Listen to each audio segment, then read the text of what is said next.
पुत्रं विनायकम्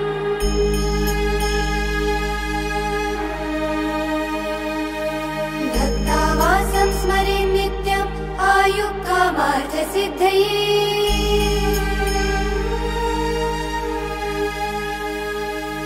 प्रथमं वक्रतुण्डं च एकदन्तं द्वितीयकम् तृतीयं कृष्णपिङ्गाक्षं गजवक्त्रं चतुर्थकम्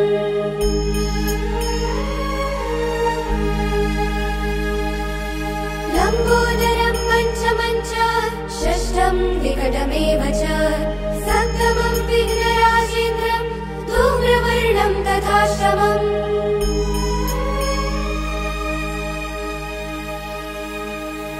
नवमं भालचन्द्रं च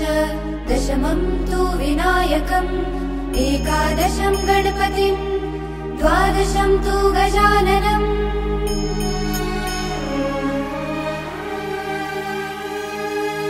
द्वादशैतानि नामानि त्रिसन्ध्यं यः पठे नरा न च विघ्नभयं तस्य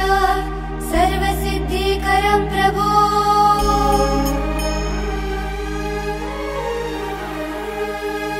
विद्यार्थी लभते विद्या धनार्थी लभते धनम् पुत्रार्थी लभते पुत्रान् मोक्षार्थी लभते गतिम्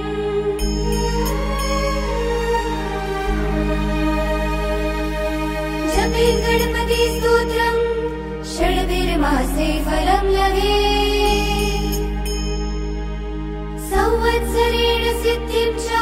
लभते नात्र संशयः अष्टभ्यो ब्राह्मणेभ्यश्च लिखित्वा या समर्पयेत् तस्य विद्या भवेत्